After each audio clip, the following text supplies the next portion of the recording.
Shoutout mga kalibre. So mayroon tayong lilinisin na aircon. Nandito tayo ngayon sa Balagtas, Bukawi, Bulacan. Lilinis tayo ng aircon. Bali, 4 yung papalinis ni sir. So, ayan si sir. Sir, anong pangalan ng Facebook YouTube mo?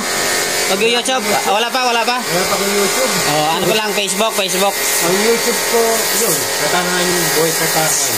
Boy Kataan. Ano mo sa akin? Pasa mo sa akin para ilagay natin dito. Wala akong, yun nga ba yun? Boy Kataan. Boy Kataan. Yun, subscribe naman, Boy Katahan. Ayun, yun ang bagong YouTube ni sir kasi habang enjoy na lang, no? Nakabukas yung bintana noon. Baka nakabukas. Ayan si James Pak. So shoutout kay James Pak. Naglilinis ngayon ng aircon. Shoutout kay James Pak. So ito, aircon, nalinis namin. 3 HP, saka ito. So may problema to na aircon, nag-i-3.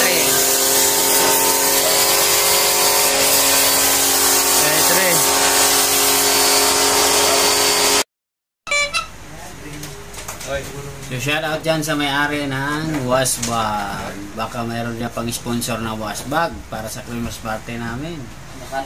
Baka naman. Wasbag lang, dalawa. Ngayon si Ayut. Wala sa Ayut. So, anong lugar nga to, sir? San Juan, Balagtas, Bulacan. So, nandito tayo ngayon sa San Juan, Balagtas, Bulacan. So, nandito tayo ngayon sa area ni sir dahil yung board ni sir pinadala doon sa Cavite o PO error. So pina-check niya dito sa service center ng LG. So puro replace board, puro palit board. So, nag-second option si sir na ipapa-repair yung board niya na PO. So pinadala sa atin, pinalalamob, tapos binalik natin dito. Okay na yung board ni sir na PO, pero paglagay niya, so mayroong error na bagong labas na easy sir, no? Easy. So ang easy kasi, ang problema kasi ng easy, may leak o low refrigerant. Pwede rin sensor sa indoor, kaya i-double check natin to. Kaya nilinis muna natin. Pero nakita ko na kasi pinaandar na namin, wala talaga kalamig-lamig yung yung pipe. So wala din kainit-init yung buga. So nagbili kami ng refrigerant. So, i-leak test namin lahat to para makita namin yung leak. Walang kinalaman yung pag-repair natin ng board sa PO doon sa leak kasi iba naman yung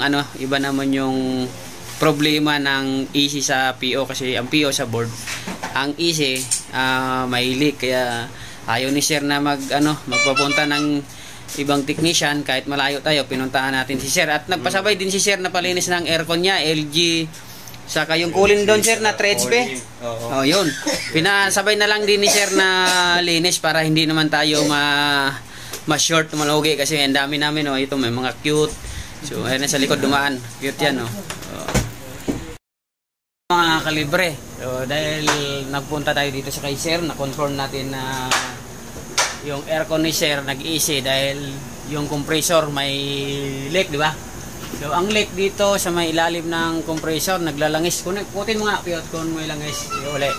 So, titingnan natin, i-confirm natin ang langis. So, yan, naglalangis siya. So, wala nang laman na refrigerant dahil dito yung leak mismo sa compressor. Mayroon din naglilik yung compressor. Minsan, may refrigerant, naglilik yung compressor, yung langis ang nawawala, P4 error.